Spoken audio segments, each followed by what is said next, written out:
Misiam akonta. CJ Tui or Pelife into party say CJ Hermana. Debbie. CJ. Hey. What not to you annoying? Yeah. Yeah, bro.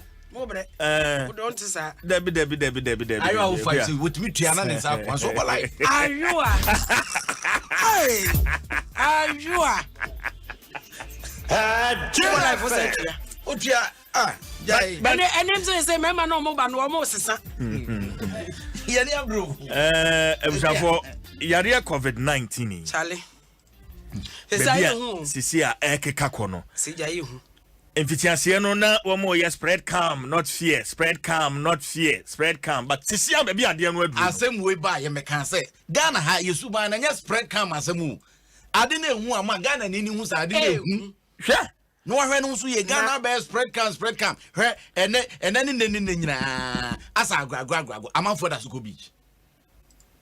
Sport, yes, my sport to me. Now so me am you sport I walk on bia e ho no police car bia ni tia e no kra no mu bie fa chiri even ne o kwa no kra bu a mu bie fa chiri o mfa back door oh na so o mfa back o be ko na chiri ho ya sipono o fa back door kra na o mba kutwa no kukura sanka yi o be ko no ba bi o be ko na amanfo abadam ni ebie nyom ba bi a minim sei e ho sei o be ko ye wa yim na boys minim obi nso ahesi a ba no wayi nsane nyina de konfi eneja onim ne customers into from so ohia bibia brafie enti wo be kofie no na ba no koso ofie ho na seje wo se we na emma se ye be ye bebe se ye kono ye keka kono si ye be ye ene ne ma bi no ehu kakra efri se ye bie kwan to se si ase afei wobetimi ayeye se de ya mamre ye no a Ghana ni a wokaka chense kwese no sma se mandatory o enkra ha yete ya na nansan enkramantam so afo o se wan sha yete wa se ya do kokot me say e sha ase ubeduru enkran cocoa board enim akra cocoa board enim ho no na police regional police command enim ho na police for ni gina ho trotro ni siwa yehwe where's your nose mask asana watwam akọ achimotade yem trotro no duru anu apake police wo gina ho wo mu gina ho a na yahwe wa wo nhye bie na yesisi fom eti station ho na amanfo nso tonton bi ho enani nyina ewahin wo yi tiptoe lane na ufri Unauthorized na usane kwa ase o kakra ho no sa lane stretch ne de wo nhye bi o mu ma nwura ho uyi ho na enkran enenne nyina enenne nyina o mada so because miamia bi a ye hye ase na ye enforce sa mandatory face mask enenne nyina ya relax nyina je agu me kai face mask ne de ayasem mi amadamfo Gan West MC Wilkinson wono akwagiche nose mask ni biem no wo bokoko se wa wanhye bi ye chiwa amra no bedu bekoko to ne ade ya je agu eno mampani san de na no to mu bio asante mantamu nso me ba kwaku eno mampani osade na no atum biem kwakwado say was say mandatory so dey ati kwan ban ne be fa so a ye be ma no aye mandatory eno mampani. It is important for me to remind residents of the Greater Accra and Ashanti regions, where the great majority of cases have been recorded, and in the western and central regions, where we're seeing an increase in infection cases, to continue to adhere strictly to the social distancing and enhanced hygiene protocols announced. With the doctors and scientists telling us that the virus is transmitted from human contact through talking, singing, coughing, and sneezing, which results in sending droplets of the virus from one person to another. Residents of these 4 regions, and indeed all Ghanaians, must remember that the wearing of masks is now mandatory. Leaving our homes without a face mask or face covering on is an offense. The police have been instructed to enforce this directive, which is the subject of an executive instrument. Let me repeat, our survival is in our own hands. If we are lax and inattentive, we will continue to have serious challenges with the virus. If we are mindful and self-disciplined, we have it in us to defeat this pandemic and help return our lives to normalcy.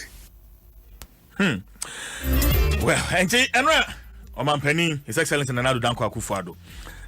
Kandia wakan, meme how no. Kandia wakan. But say ye be enforce sa mrano. And on yasem, oh my God, name. The problem back, how about quite your what power, my mono? Enforcement. Enforcement. Say be ye, I de be ye juma. Say be ye, I de be ye juma. Oh, we upa where asoma ye kan mampanyina besi sudua ne ne abre walking. Opa me yanchi obi sisia.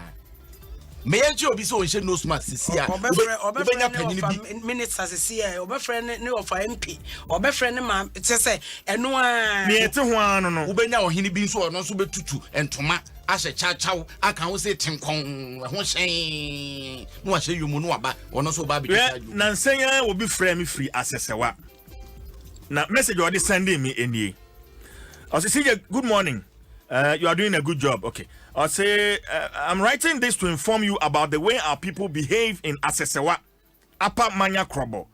The drivers refuse to observe social distancing. They overload and charge extra fare.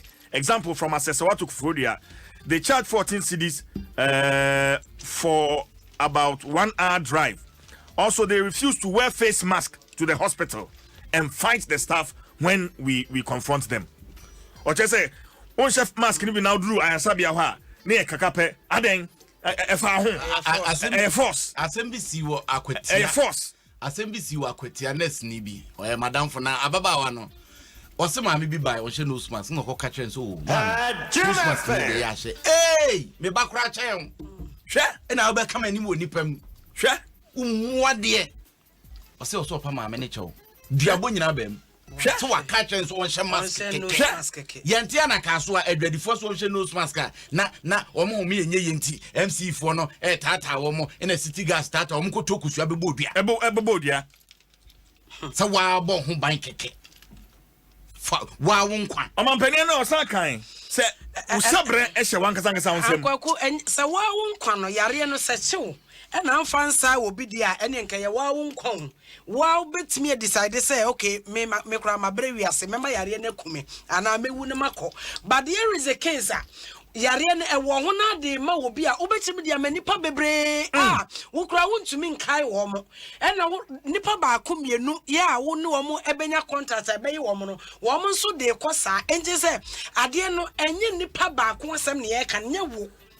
Okay, what they sign the padodo no na contact tracers wo ma adwuma ba wo mo susu na sisi wo susu na say wo mo ebo wo mo ha me kakra say bosu me na pay me na 15th wo mo say free first wo mo nko adwuma it you can imagine the padodo wo mo so what you say ozime wo mo so dia sai kosa say ye kan Ghana ha ni padodo wo manya yare ni bi confirmed cases 11,964 no, we are 11,964.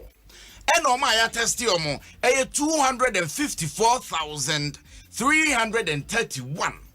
254,331. And what 4,258. Recovered 4,258. 80 active cases are one and the Obokrata daily graphic diaba. So Okasa 4,258 no Edia free 11,964 na Ubenya 7,652. Did I say active cases no as at 19th April our Mampenini Ghana for Kasai 2 weeks ago we lifted lockdown 19th year 19th not cases I recorded Ghana 1,154 Sabrina Mampenini Kasano na Ghana recorded 1,154 cases and you lifted lockdown your calculation in after between 22nd of April and 15th June Che cases about Beckham. Less than 2 months. 10,000 most back when 1,154. Nessa Uruma 10,800 plus. And I become within a matter of 2 months. MultiMedia Group. Any at home. See, you no me dia grona. Na me dia metie ma me yem hye me pa ne ayi. Opanyin kwakwaje my menu. I didn't. Say eja no obofo ye di na ya na kraboaka no wakwaye mu. We should tell you that COVID-19 is no respecter of person. Hamafo nya say na ye hu so obi is no respecter of minister or member of parliament. And then one of the daily say American kind, I think say be was a chronicle center spread home. Say minister of parliamentary affairs Useche Mensabosu was say one more nya bi no ye be ye test no ye omo nko ne ye nkonkoshe wo mo emfi no ahwe obebodin wasi anhwe obebodin no wasi emrase bedwafo ne ensanchofo na ye test ni ye no a wo mo ye positive a wo mo nko ne ye fo mo nko isolation centers no mo nko hwe wo mo ho a wo mo bu ne egu masoma de bi wo di wurafe ene say wa hwe ye kra I will be tempted to say emrase bedwafo na ye so obi anya bi no ene di intimi da bi say won say one year ye test a wo mo nya bi no wo mo nko ne ye nko hwe wo mo say da bi wo so rom de tifie ho because of sena contact tracers womo sika sema akoye nti yare no amam edokoro wo fie yare no eche wo fie dokoro wa na wa hu sa fe untimi a ansana nti wa between time hospital ho no na de be si enye si awie nipa dodo na wo no wo mo asan efifie eko hospital ho wa wo fie mpo esa sa unko hospital unko check yenti woni wo yire no ma na afie hofo na muguso a seje anhwa tese ade no de yesi we ye kase ya sebe ya no chechecheche ye nyina no we are at risk power serious one because ensure wanim ya wo haya ya wo haya ye ensure wanim and ensure kase mu nothing it is all honest e wo ho a eno ane so wo ho na me ba ye ma prekumi kakra me ne ne to ya kasa kakra me no akasa kakra e je say ye nyina ya so den yeso wasesa wanu say ayi abrante ba ko ya menim ya na ayi why ni tunyi shata kwa kwa homa no somra obefen famasi ma me kwa homa no somra na me ne Dr. Akotampaw oye Eastern Regional Chairman Ghana Medical Association me ne no entwetwen komodok Dwaso Nsem suni me wakwa aba hello doc what me kan hello doc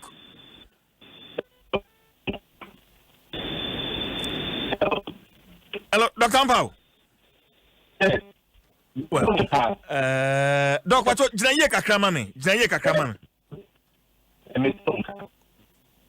no but how dey yenton ka yen san frɛ Dr. Akotampaw na yen no entwetwe enkomo si je edidi agro we ni so ye de bibia di agro ade ekum nipa ekum obrempon kum hiani ekum panyini kum akwada we ya ade bibia agro we say nim se mesika dos no enim se edro we metimi ato edro we die say nim just won edro no kra ni bi no akon say sika no me wo sika gu ho we ebetimi ato enti no an say etso mu ne say ekun na ekun na eye me nwanwa se ebepem sa bre nyina no se de ye bo ye bra no kɔ no saa ne ye bo no obi anya na dwene se wo sesa asem chale yeah onim se wiase nyina Ghana na ye ka aman a ye di kan left lockdown Ghana ye count the few countries are one more left lockdown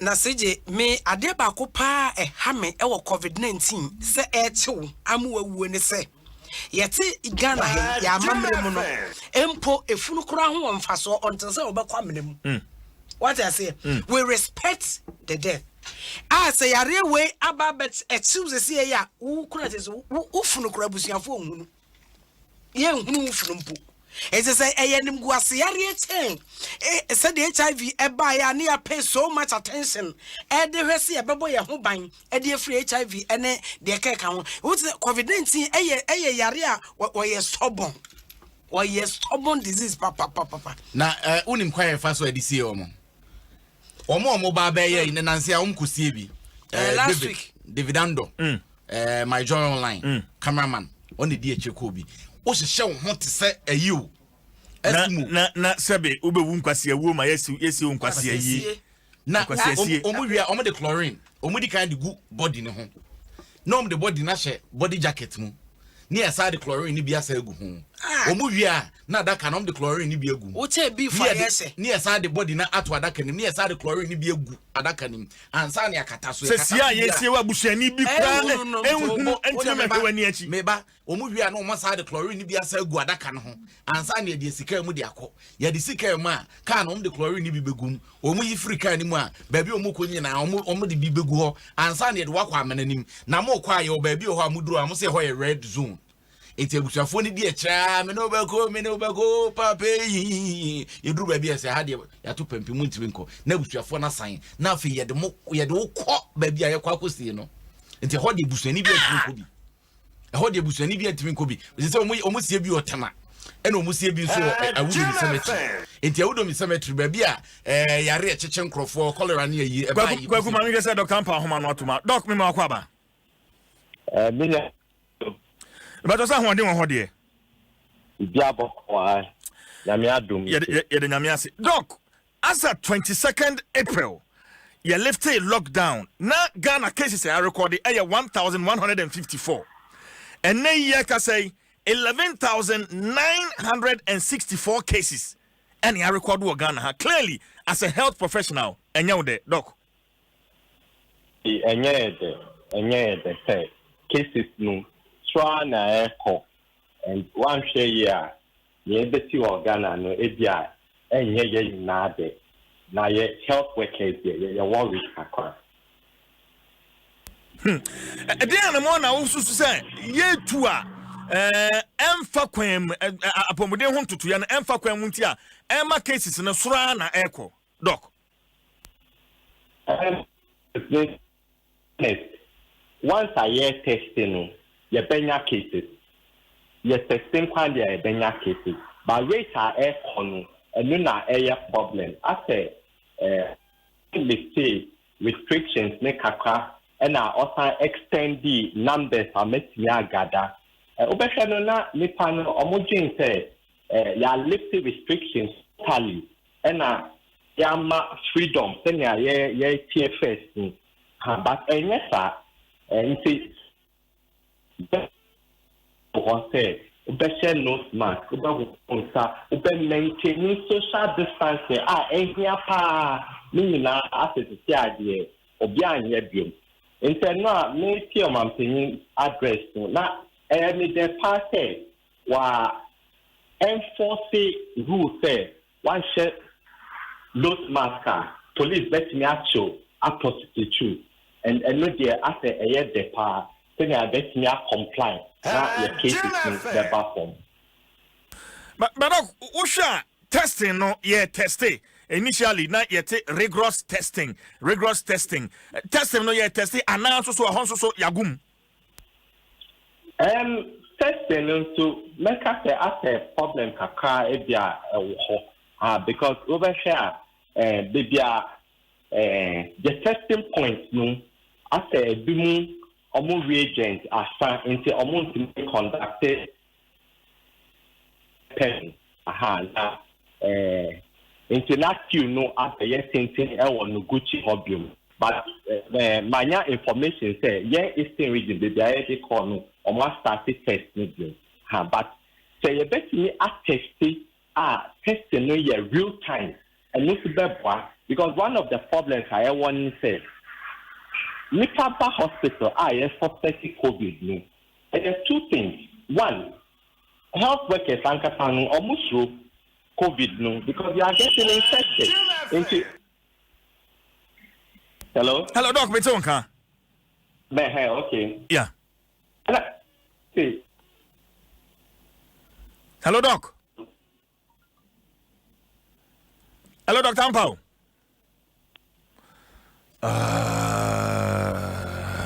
Yeah, my doc on Samra. Yeah. That's answer. Chemu Bibre, I was Bibre, yeah, my doc on Samra. Oh, say, no, I say, see, health workers, Nangan, no Musuru. A doctor Samba, Manaso, Doctor Quababio, no one who saw Casa now, would say, see, health workers, no, Ankasangasan, Musuru, Yariano, doc. Yes, Yankasa is so Yareno, so because Yareno, as health workers are getting infected, into say health workers suspected case now. I yet mean now results they intend because there's a delay, a backlog of results. No, and my two problems. One, by the time I share no, our results better in a week's time and now in a few days' time. No, now the number of health workers are into contact with that particular case. Abeye debris into the results no bar numbers are be quarantine no na aye debris. The second one is because results in banten no yes true no, to be brutally honest no yentimi ma the best utmost care no the ebema but say obeyi wo hu say o ma we there o say cut ya time na a content because results here negative no and also embasa into na patients into suffer into testing the here passing a best the results in real time. Patient never pay the test way negative. That's okay. Then finding call normal channel where you're positive. You're isolating it immediately. Then yeah, other patients, any health workers no or move by into contact with that particular case a best be a mine. Into a Honda air problem with regards to testing. Okay, but doc, no question. Medical officers upon the adjuman if we do one still one more enya COVID-19 EB. Doc, no question. I am part health workers in general, medical officers into account. Enya infection, and many reasons. Me sure say if they are on leading cause PP. Unavailability of PP, but no potty. I see. Let's say there are like 3 or 4 other reasons. Okay. One, medical office, any health workers, by their work, omu high risk because obi yarea or the yarea no better hospital, and medical officers, any health workers in that or mission. So by that design, no, more at risk. Second one, work design. Hello, doc.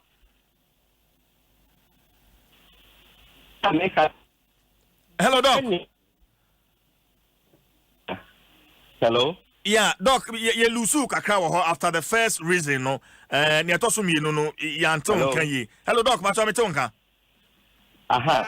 And I make can say. Causes no number one in say health worker job no a high risk job obi yare woni fear whether say a COVID and a phobia or the Beba hospital and health workers in our mission into do draw no omunya omu COVID hospital na omu di bana ya show. Second design in say your work design send ya juma e hospital no yet me maintaining social distancing no patient bar by all means ube tienemu ube bisana sem ube kasane ho enti se owo yare bia ana owo COVID media wan kasa ubenya ye ejima in team enti ne pa kono ba hospital enye doctor nkwa na ebe hwe no doctor be hwe no a nurse for be vital laboratory for battery moja na amahwe enti se one person ba ye nim se owo COVID by the time obe pienu from record men through gate man all the way to laboratory and pharmacy, no, now why contact with all these people, just one person, until now about the debris. The next one says, they don't declare their symptoms. You see, I know as a COVID, no, a stigma. And before almost a year, we say by year, we say me, it's a big issue. Emma Ghana. Into patients make a bar, the or boa or better said there be name boa. Me who yes said there be me who yes into by the time I hear definitely say or boa me who yes or consequence no now I hear late into your best suspected sarco be no or patient no now will come into contact with many staff and the other one saying I make a delay in results no delay patient yẹn ti isolating no in term yes, universal isolation and treatment center, and also yeah problem okay. And finally, then I can PPs no so a problem kakra PPs no yeah you better be but a bit ni boss so Doc, on the issue of the PPEs, you know, more do ebi wo ho amode ye adwuma. I mean, just be very honest, Doc. A bit enough. A bit wo ho, but it's not enough. As a concentration meaning now war start treatment centers, any isolation centers. Okay. Omonya for COVID-19 no. Omo ni isolation centers and treatment centers are omoye adwuma ho because upon their own name say the perform you positive into kwa now I share full gown, full apparel. What they call mean say nipa bako or treatment center fanya COVID. But yeah work from her see before you get diagnosed your money, then you come into contact with our patients. But as PPs the concentration the don't war treatment centers. Okay. Nicely say yes but then share and ya many from true frontline health workers. Once more cheap compounds or more clinics or more hospitals patients be bad ebia ono say ni ya but now when you have COVID it means share that full apparel all the time.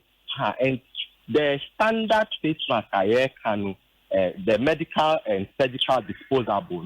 No boy the world over country they are complaining about PPE. Yes, that is a economy.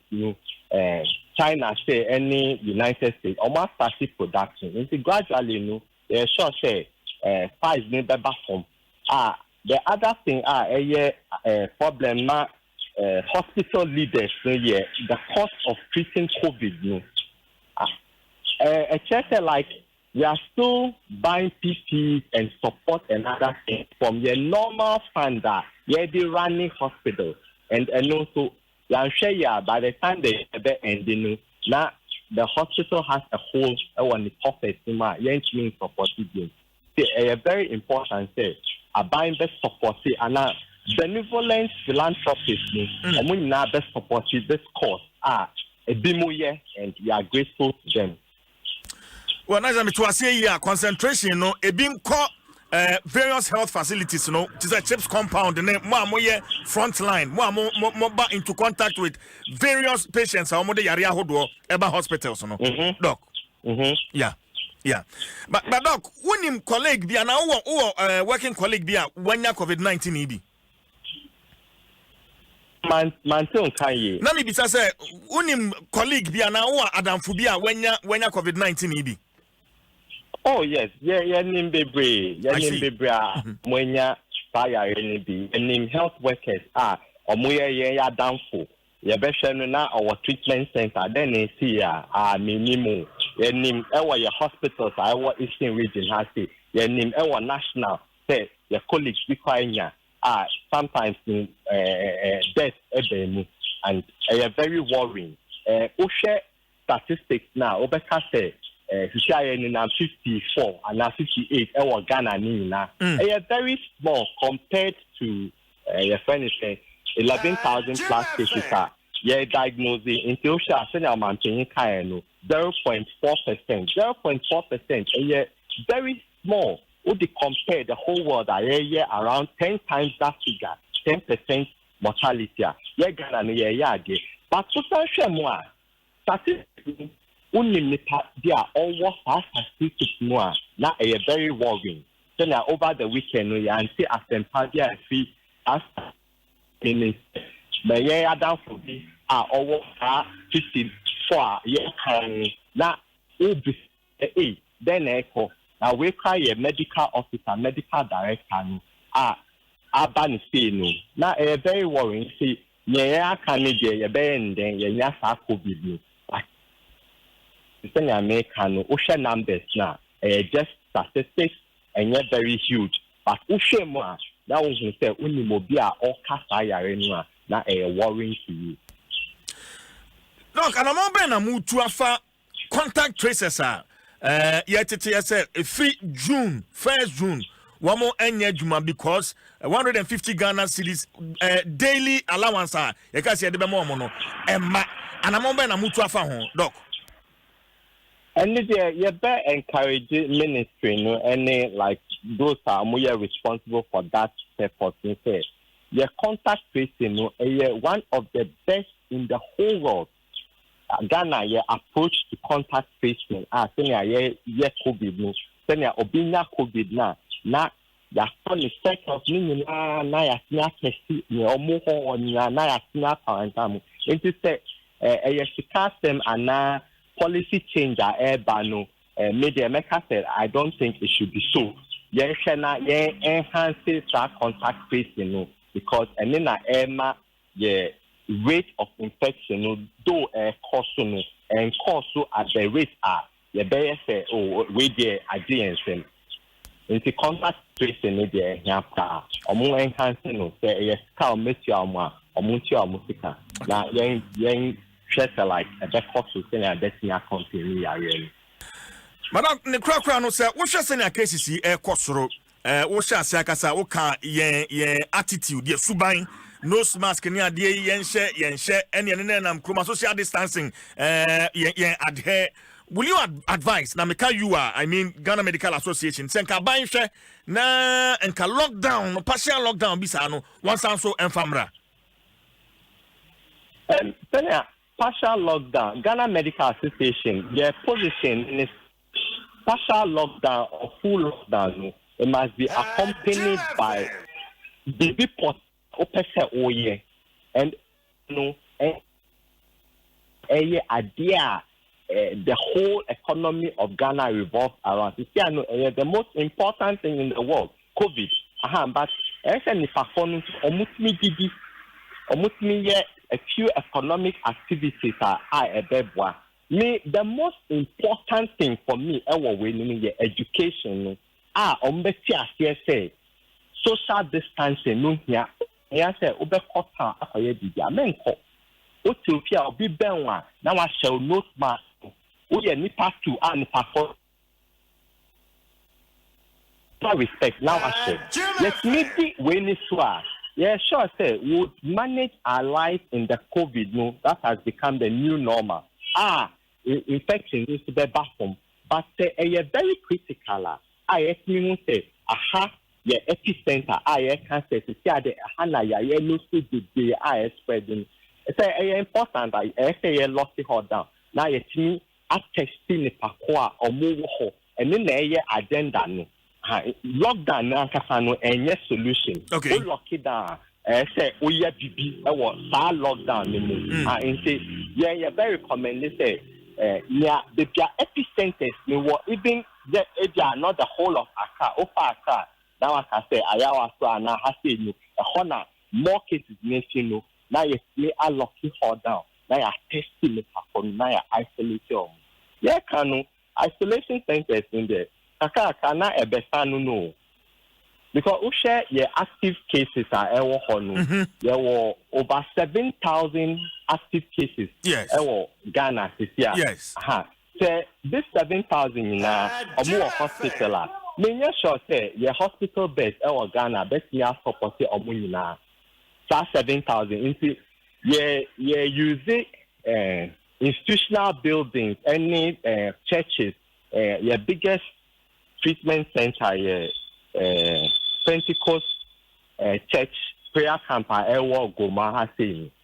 But okay, sir, they use these schools, contingency plan, they use the institutions, training colleges, secondary schools. But you see, Omunina baby, into Omunina demand the Omo institutions for that purpose. Now, one say, you need the beer, designated as COVID center. Gradually, churches for no social centers and community centers. Started using schools. Started using now. You need the beer. Patients need to isolation. Into so say started drinking. Into to see no senior or Mampianka Takayeno. Your your life or your health with respect to COVID no is directly in your hands. Obian the passage, yes, USA, because all the places will possibly be full. And say, my recommendation to Ghanaians, President Nikasi, you are responsible for your own health when it comes to COVID. You cannot be extra careful, but you need to be careful. Saying your own COVID. Dr. Mpamamino asini mfensi ya. Yo, Medasapa, Dr. Akutuampa, Eastern Regional Chairman of the Ghana Medical Association. Ahomano Sua, Professor Yawa Santia Uku, University of Allied Health and Sciences. Prof, Memo Akwaba. Yeah. Ahomadi wo.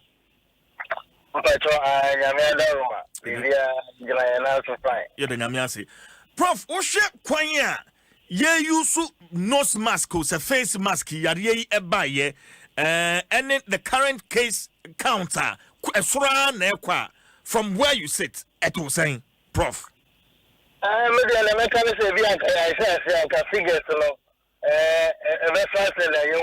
see. What's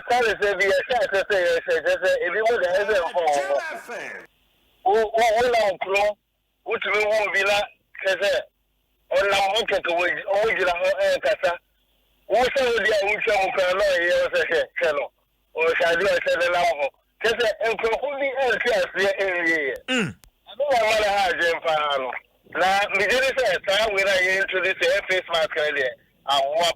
because it's a community spread. Let's just say hospital. Your hospital is here. Kayana could be back hospital or sore throat, no, and COVID. But I say, West Africa accident patient now or COVID positive.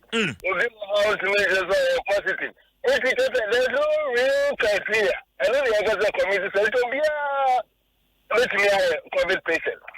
And then I want to say, let's lose mask. You have to other measures to say hand washing, physical distance, and I say me, now you to me, I try. It's also from Salayasiano,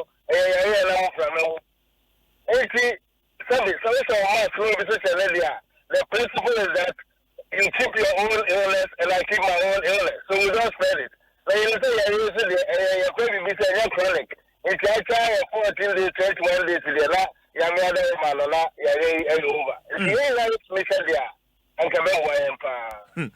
But Prof, clearly no one me ya say kwanya ya faso emia emra ehye yen Ghana for titru yenim say yemu bebe yasoden she nose mask say na wo kan won hye but semra wo ho enforcement of the law.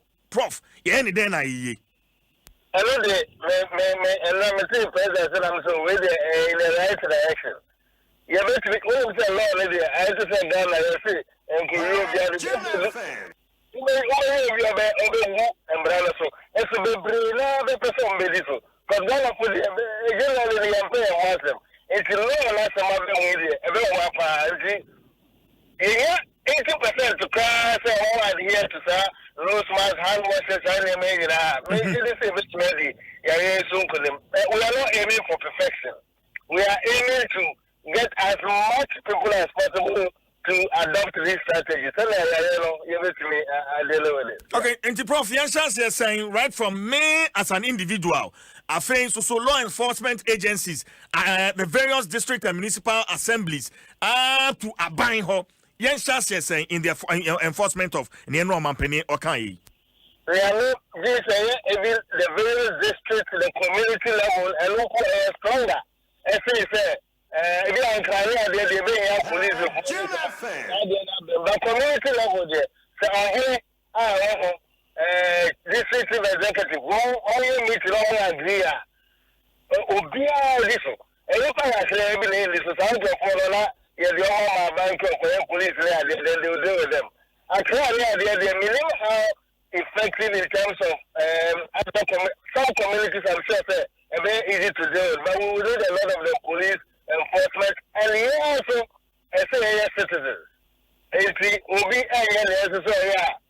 to make a trail, allow police, allow this will be a self-allow dealing with that person. over to me, so it starts from us. The leadership is not at the presidency. Leadership starting from here. At our own levels, we are leaders. And you to me, as I said, the president, I can't, everybody, my choice, a bank of the level. Because you are a bank of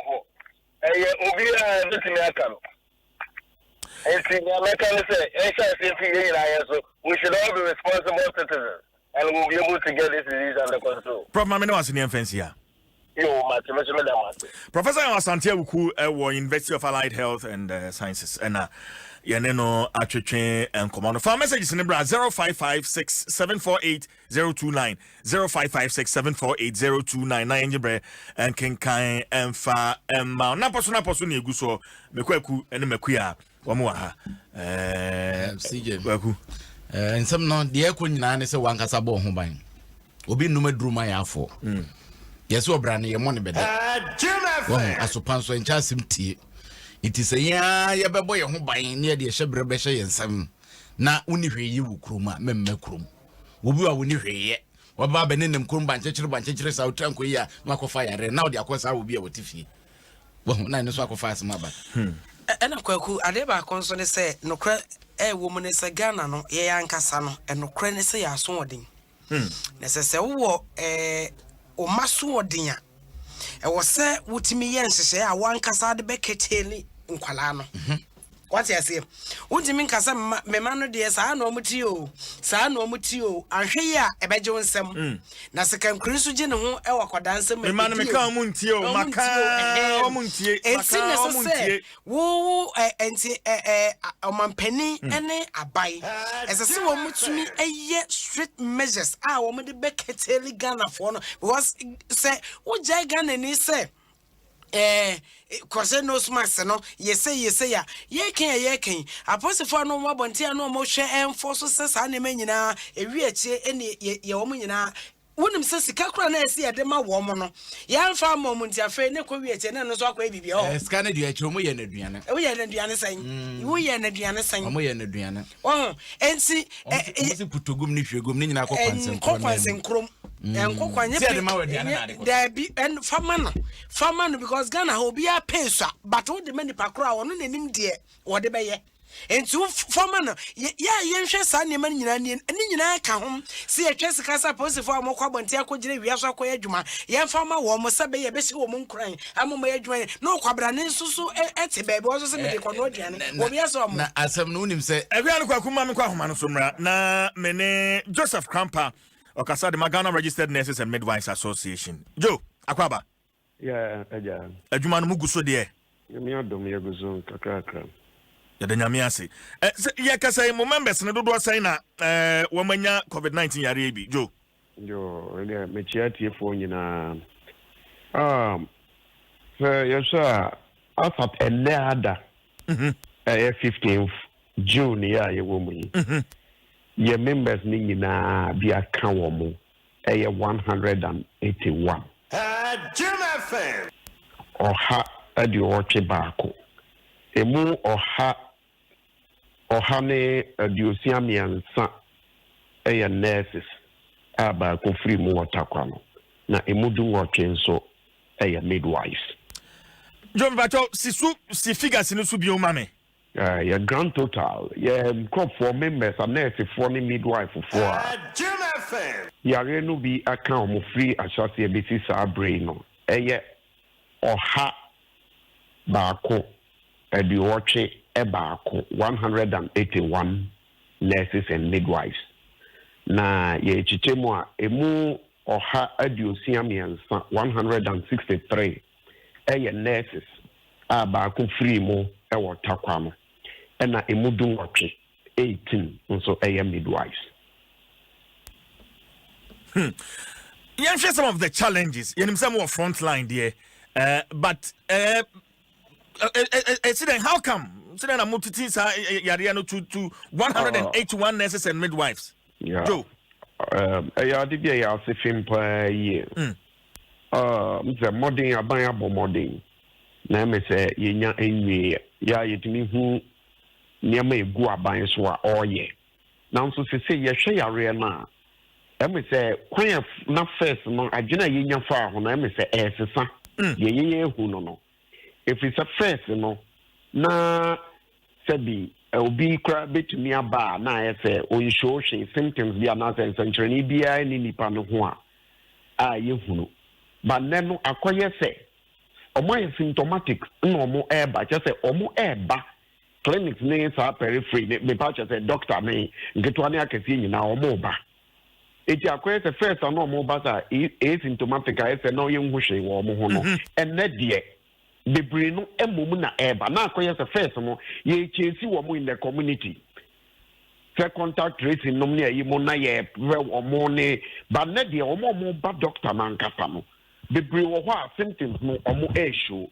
na de ayakuhu ni fe emu bebre na omo show symptoms na ye suspect wo mo no yentumi nkukuru omo preko pem free doctor ho emfa omo nkogu covid treatment center just ya omo test ya twe omo moja ni ya omo test koye test no wie na ye positive wa ansa na ye de omo akọ enti e kama ye se ye de omo gu ward ne mia na doctor me patch say ward and nurse for eye adwuma ne midwife for eye adwuma e wo ho ansa na ye beche omo moja do omo akọ enti obenya nabi e wo ho confirmation ni nyamaaye no nature say ye hwe no te say ordinary ye hwe wo mo e wo ho no yes sama ye hu ye mu baako enunti answer na results no be free ho aba no nature say anete fo ye change shift ye koba foforo eba we ba ye kresa nipa ye hwe no ye yi na ye nyan confirm say nipa na nya sa yare ni bi no ebebre na nipa bebre ate ade no afiri sa nipa wa bra results no baba no ye positive no enti eno ye emu baako afei so ye hu say and on the 5th of June WHO had the new guidelines about PPEs and budget the face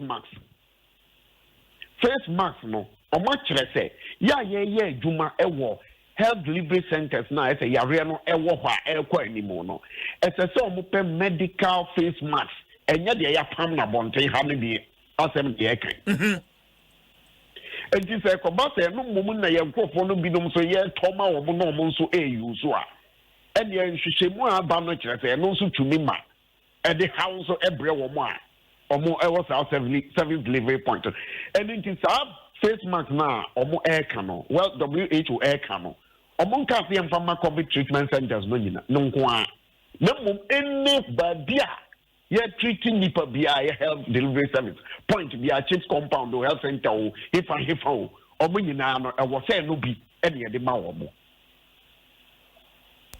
and also eka ho bi na ye kan se sei ka ye fro kama ye se Ghana for no se bi misrameka asase ayare yi ba no sanye ye nyina yire ye ho se ye bomodin akwati ayare je se nsa kokoro no ne face mask ya ye bo ye nhye ene wo na ma ungu nipa kra so eden o hye bi anopa ya na me free bro afo ba be duro nkran ha na nwa se nipa ye se bi di aban modin a obo no a ye nso ye gu so mpanyimfo na akoko bi abemfe o mo ka bi sebe ahemfu nyina de omo no tumu se ye nhyehyɛ saa face mask yi ebi mu fi se yare no ni ho enu nti se ko ba se nurse ni kra na se bi ona foro ni trotro na se ye nhwɛ se ebi no wo ho a omu nhyɛ saa mask no obetimi ate yare no de akɔ doctor ho so enti minia asem bi a asefem pa ye in fact, Joseph, what me yamashi me anapay.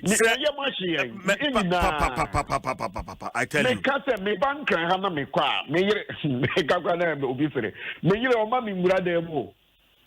Me nya free drew up pe baranda mu no ma me gina. Wa fata won no ayi mo ayi me ho ho.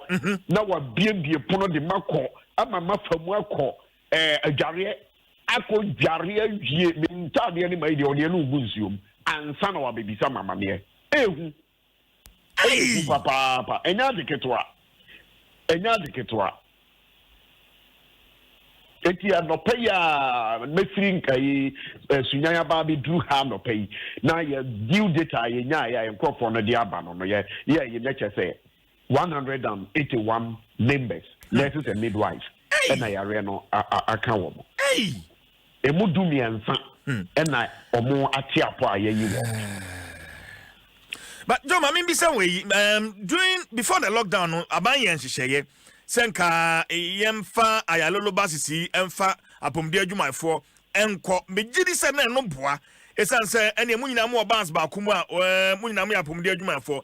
Na mejimu say service no egusu hɔ a ana so eni hɔ because eni hɔ dia ene na me nurse be kofo trotro na me ne nkofo na timu a wɔde kam ye no ansa me so me de ban ya sabia hɔ na te sɛn Joseph me da se bebre emfasa yi e ba ye ma ye ne munua bi no ma kasa se mo nso ne ye kasa nkasa de na be ya nka na ban on to ne bo na aye ntam dodo ye ne ye hwa yarefo yi se ye ni ahoɔden a yarefo no nso no wɔn na betimi ahwɛ wɔ mo.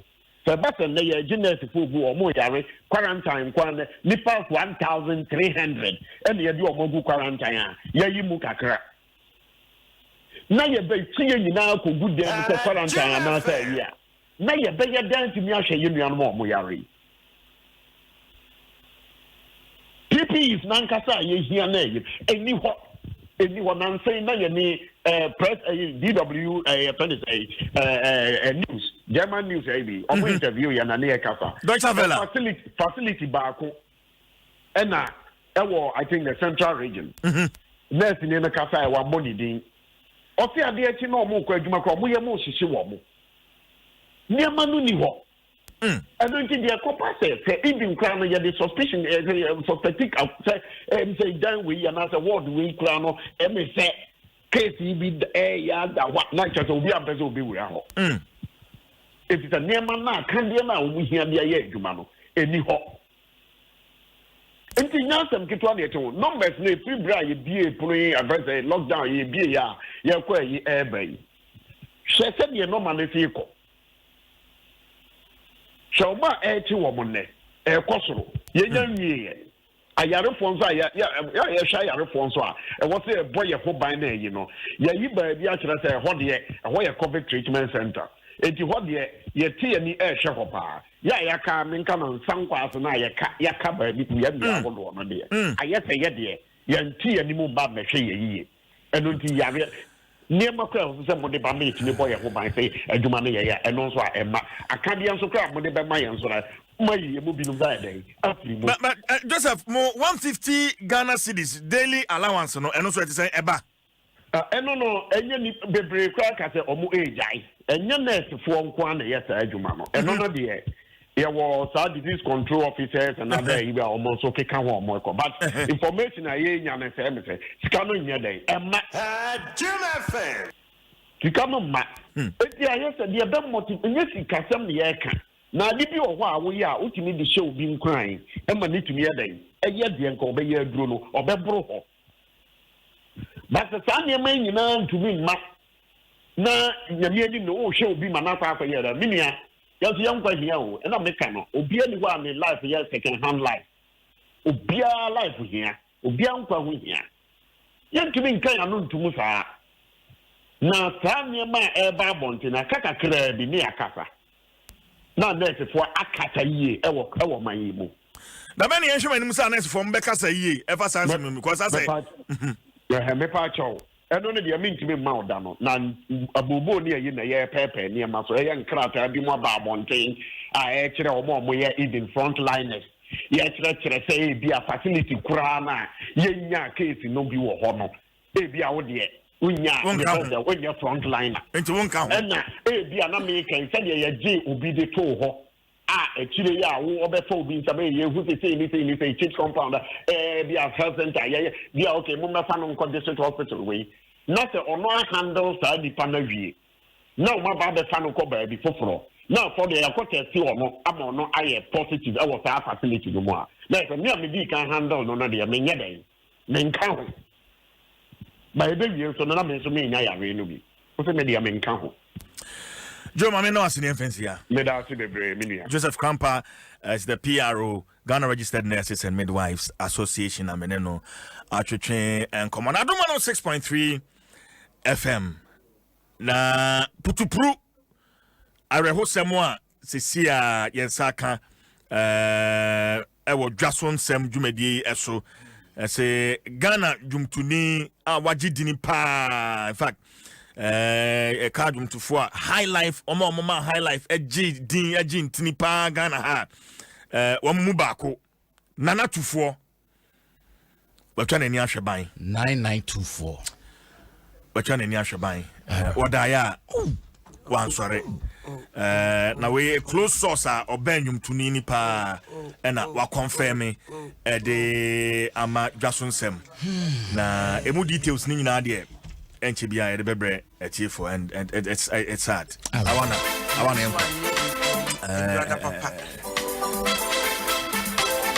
oko Facebook Adom 106.3 FM or Facebook ubehunu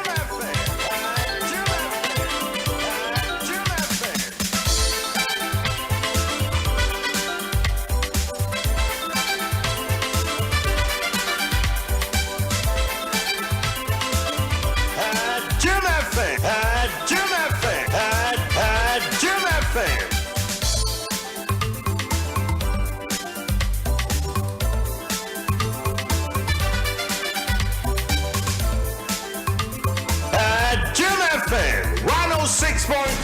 Only God can stop us now. 106.3 FM.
akura nyame fa ne kransi nana tufo na akura nante brebre unse afibia so a ne nyomba ko a me de pa nde mama wa na agba ma me woyo enfant ha no ya to enfant ha meso ne nyomba ko pe ye me woyo ne awa na bosi je dia no obo me nso me ye no ni petutu mrikeya ye pepri ye hui ebe toda ye japa die nyina beda ni ejo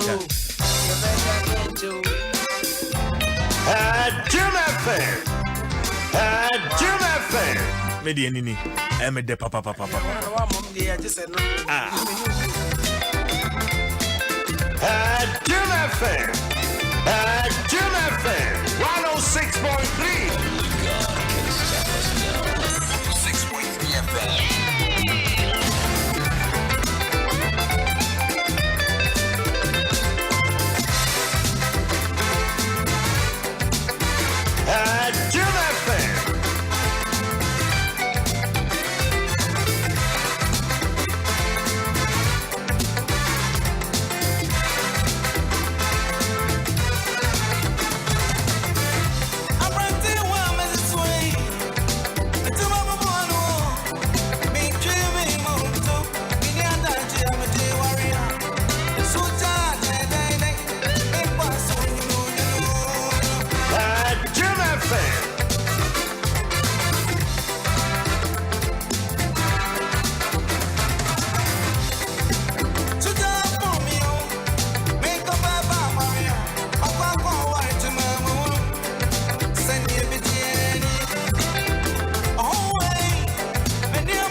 Oko Facebook Adom 106.3 FM or Facebook I'll be Nana to 4 the last performance or Adom Highlight Fiesta Ewa Tema live El Facebook Kwana Koshebi December yeah was a Fibia Swan your boy High Life said you be your mom High Life no almost no much fa ni wi ami ayetema first na no so eja hip life won so no mso ya bitwa manase ofofo mpa na wa mpesie meso kaka wa meso bena na marisa bena kejeti akra ana meso tami Jumafe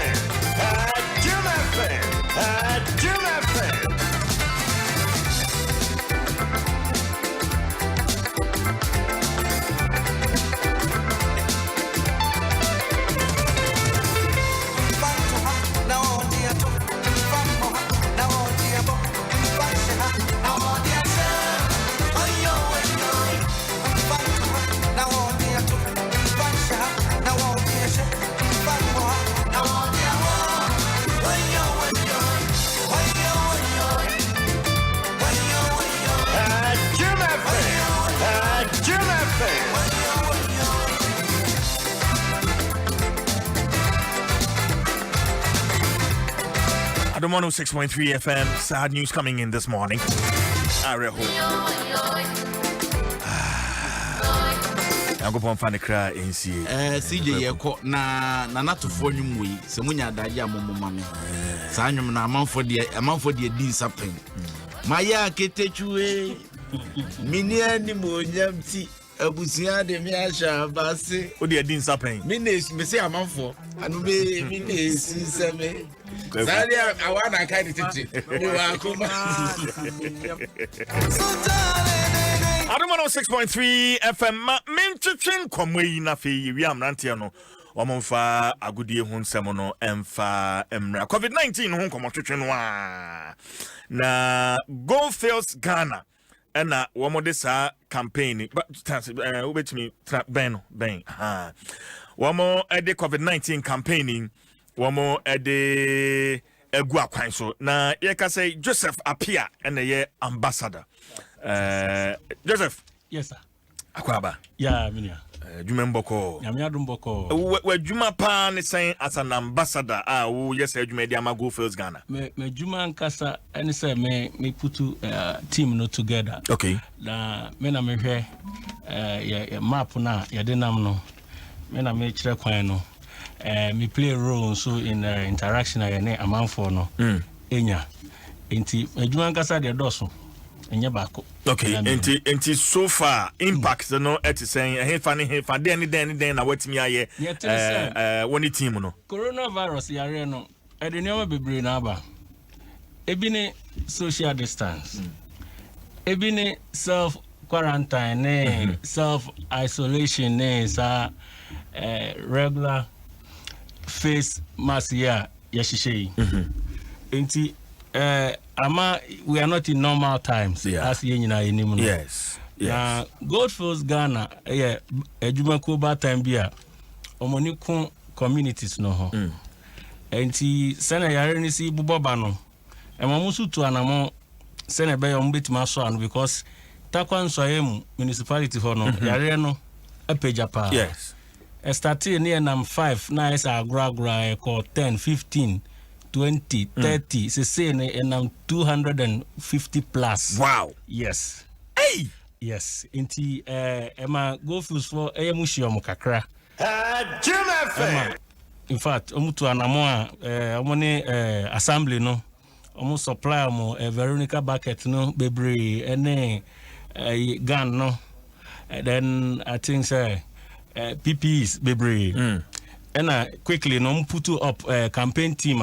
Ometimi ne communities no edin kita ho na yetimi ayelde good response regarding yare no. Okay. Enti adwan de yegu so you started free krobi a friend Tebrebe yakọ wasan cry yakọ adiemra yakọ awudua nanango ahemfie ankasa yakọ komiamia bebre na nyankopon adom positive results den eba yeah but se moko nkronkro we ya me dis challenges bi wo ho adherence to safety protocols and manema no muhu ni say because mo na mo ground so dey it ha. I think say the main reason why I ran a course was outside ni say em say I almost say enya no crack near one. I see you do horror you who say social distance omo fa anya adwuma face mask no omo fa anya adwuma yene adwadifo no bi edi nkomo ne ade a just say bibiri kra nhye ahomba bo neoma no eni ho nti ye na na afi ye tu anamoni omo kasa se ade ne ye real ehu na omo so kire se o ye hu se ye hu nipa bi ewudi a ye nje ade ni ndi sa ye omo asem no na ha dwene esan so ya reho because ade nti na wo twema obi ewu ansa waje edi se ade no wo ho but I think say your rounds ya so far ni nyina no ye free ho no na nimpa na adwen asesa se e wo se otimi bo no ho ban. Okay, nti kwan be na mo fa so as sense mentality no say yare no kura eni ho gisa me hu nipa bia wu ansana me hu say yare no sana COVID-19 no wo ho. Ne tell say communication limited but ya ka bibi say advanced communication say bia obenya direct connection or direct contact with nimpana onene kasa one-on-one. Ebi or hear TV so fu say be bi no mu yi. But on nche na onene kasa say minua no kre yare no no kre pa say ho sunsun so say na yenso your visuals ne ade ye ne yomo e de kasa e de educate you ne ade be free Ghana Health Service ne ade nti ye ne yomo kasa ye free ho no ne ye hu say ahokeka bi ayeden aba. And so far so good. We have visuals and stuff like that. Edia dance you say akwa animu. Na yada go fields for us. Enya omo anka sa area hono ehu pa, but we are still working. And see idea de robo ababe pie ha ye media tour ne ade guso bo de room. Okay, me gidi say mo partners a mo ne omo edi sa adwuma enye go fields nkwa na eje sa adwuma in isolation. Main sponsors, but we have Ghana Health Service for together with the Takwa Nswayo municipality. Omo MC no Ben Kesse omu nyina de omho ahye mu adwumadie no ekoso fefefe. Okay, but and they are what mo wan kan hey o kasa bia wo botakwansuayem enye takwansuayem nko a na mu di sa adwuma Ghana nyina okay inti na mabepie ha no okay because Goldfields omu gina ma Ghana nyina send omu si so ye Black Stars mu a omu timi peja call we ase nyina no saa nso na ma ho kekan a o ma starti ebetimi aboa ma yare ayeden ano abrase e wo ye man Ghana mu okay enti eno ho dawuro ne eguso ayeden yeah boy okay well memma wakwanya na woni Ghana fo akasa ansa na de nkomotwetwe no aba na wie ye wakoye ambassador in 2 minutes to Ghana fo okay nia wa ko hu on the grounds akwan amatutuchi amachi apro amabo nyina no nia wa ko hu no to Ghana for in 2 minutes na fa komotwetwe in 2 minutes efutu amede ma me man Ghana ene say ye nyina ye hwe ye hu ye na yare ne eye real ebinim say yare nti sabe omuntime ne omo partners kura intimi ndi agrobi ebi kura chese yare no ama nsusuaso bebre abaya brabo ma afi we are not in normal times inti nhihya president Nana-Addo Dankwa Akufo-Addo ene Ghana Health Service edi egu akwan mu no mumma ye nyina yemfa ne serious ne yem follow ne yenyi politics free ye nneema bibia ne de aye politics but say ye take it serious say yare e was ye tu ho anamon na yetimi di sa yare ne so nkunima nkunimdie no beden beba nti ne to aso bio no say ohu symptoms no te say bia onwi mu eye wo ya udidi kura nya wo de I say fever be near dear running nose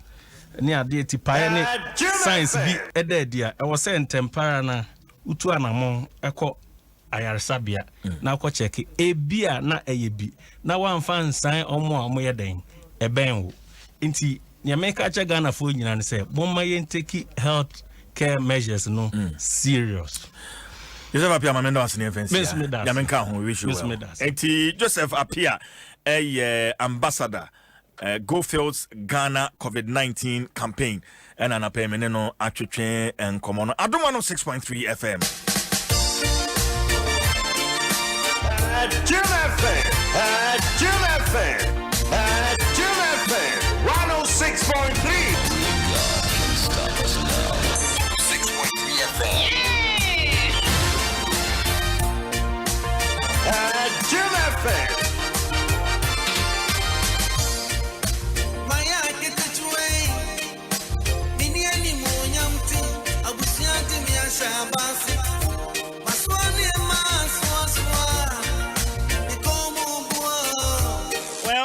Naposo and Edia Brown and Mantan Wamba, one more Edia Goody Hunsamono, Ebetwaso, my emphasis that Madura Plus goes water flows, Erata Motors for the best car batteries and oil by Speed Made mattress and oil from Erata Motors, Ideal Milk, Ghana's favorite milk, latex foam, your partner for life, Societe Generale, SG Ghana, the future is you, Vodafone, the future is exciting. Ready?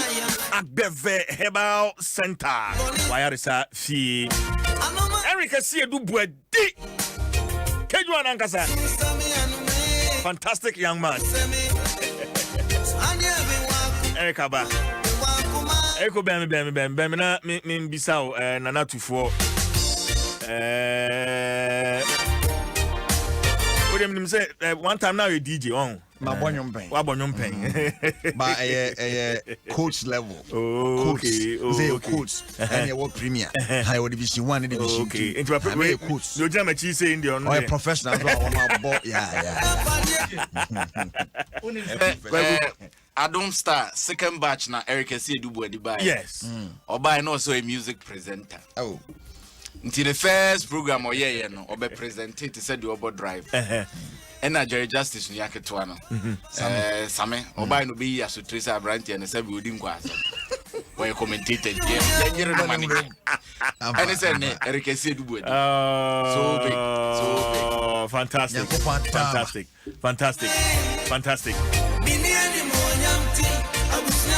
Oh, Jeff, good day, Unsem Dwaso.